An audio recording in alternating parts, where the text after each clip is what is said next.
I've done a lot of performances up on stage. I printed them all out. I'm over 20 performances. I'm putting them all into a book. I should have them printed out. Maybe a couple Thursdays from now, you might be able to buy my words of wisdom. Tonight, my poem is called Love. Although we come from different places and we speak different languages, our hearts beat as one. Our minds are ever changing. They're sculpted by the past, and they're sculpting in the present here and now, and they will continue to be sculpted in the future. And our minds are a symphony of lights that we cannot see. Whereas our hearts beat continuously throughout our lives. We have the same heart, but different minds. We are one with the whole, and we are uniquely ourselves. The combination of these in one person is the genius of our Creator. The connection between our hearts and our minds is the genius of ourselves. If our hearts beat as one and our minds thought as one, that would be the genius of a harmonious community. I feel grace when my heart and my mind are connecting, and I feel clumsy and less of my full self when my mind is disconnecting from my heart. I feel powerless and mortal when my heart is disconnecting from my mind. Happiness and harmony are experiences of being with connecting heart and mind, mind and heart, heart-mind. I'm true to my nature when what I say, what I do, and what I think are in harmony. I am one with the whole when experiencing magic mushrooms. And if my heart is connecting to the place where my mind goes on magic mushrooms, I am love. My heart creates love, and it pumps it throughout my body, and my soul is what emanates this love beyond my body to those I touch, speak with, am around, who I think about, those beyond my form, echoing in the cosmos. To deny this love and oneness is to separate from one's nature, to let fear guide you to loneliness, to a disconnection from the divine, a disconnection from natural, to not fill your hole in this world. To forsake purpose, to deny love, is to disconnect your heart from your mind. I reclaim love, and I encourage you all to do the same. I do not let fear guide me. I am fearless. I can be cautious without fear. I can be safe without fear. I can let go of fear. I live my purpose, and I am love. I am one with the whole. I am connecting with Natriel. I am Ian Sequoia Jones, the person behind the name, the soul behind the eyes, the heart that beats in my chest, and the mind that is learning through experiences. I am harmony. I am balancing. I am aware.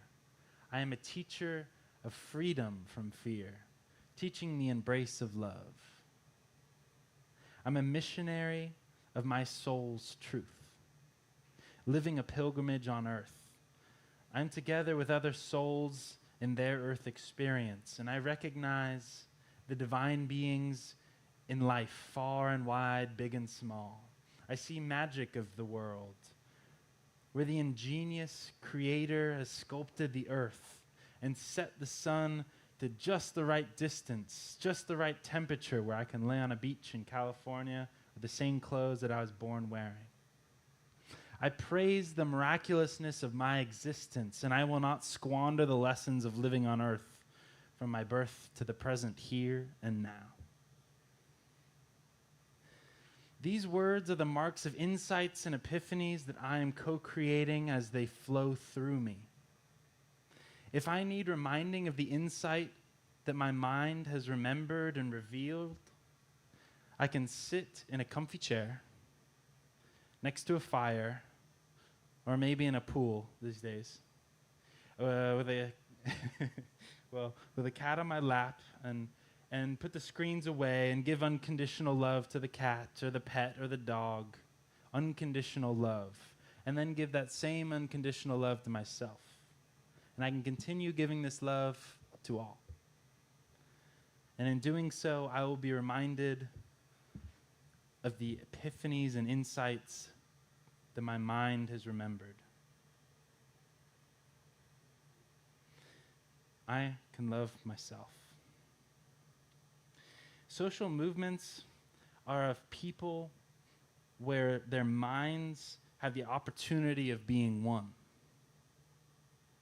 We are in a renaissance in now. Wake up. We need you. Reconnect your heart and mind, your soul, and our Mother Earth.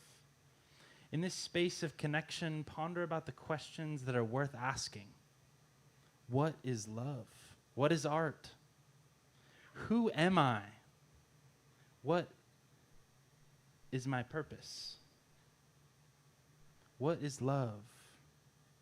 I believe love is an attractive force, and so is gravity. Are they the same?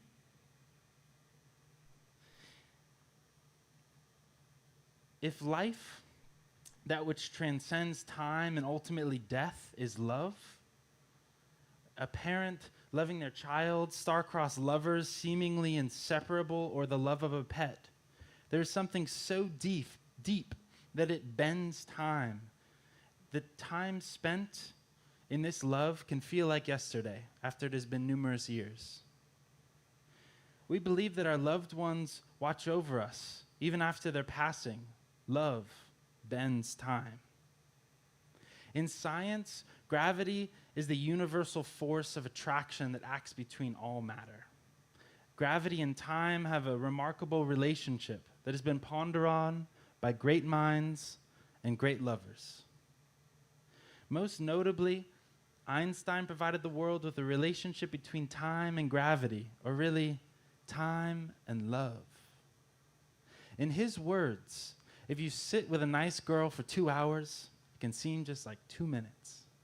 But if you sit on a hot stove for 2 minutes, it can seem like 2 hours. That's relativity.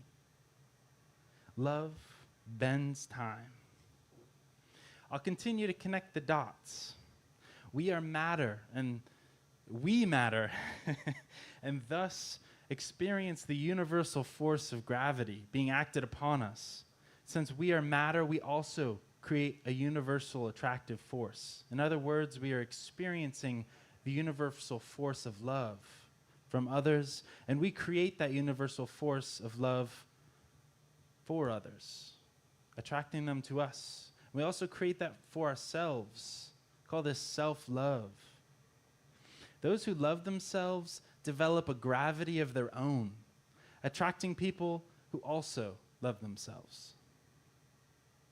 Aligning the person you are with the person that you wish you were is the path to self-love. Let go of the expectations that you have of yourself, and bring the person that you wish you were closer to the person that you are. You could also grow to the person that you are into the person that you wish you were. The goal here is to be the genuine person that you are, and release yourself from harsh expectations that you find yourself falling short of. These expectations of yourself that you can not manage to create are often created by other people, either through childhood teachings or societal assimilation.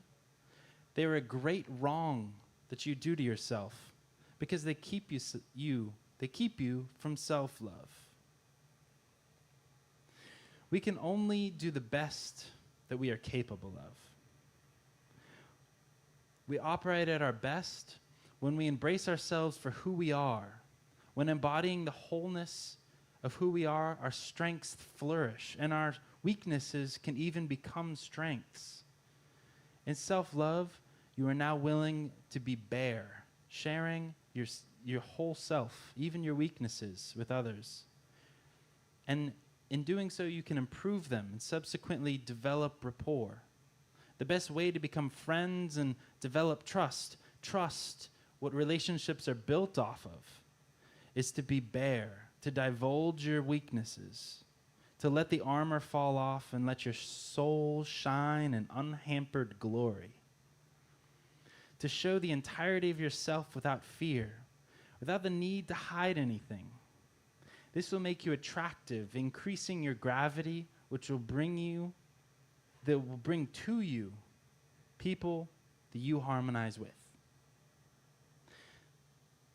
The best kept secret of our society is that we are all quietly suffering. Suffering from our own weaknesses in our own private boxes. Break free from this by embracing who you are, forsaking your expectations, sharing your real, original, raw self, developing friendships with great people with whom you will best grow together. Love is the food of angels, who together gather to feast. Be careful when you got good love, because the angels will just keep on multiplying. To emancipate yourself from fearful slavery, be the poetic manifestation of your Creator. The powerful play goes on, and you may contribute a verse. What will your verse be? Live now, laugh often, love deeply. That's it for me.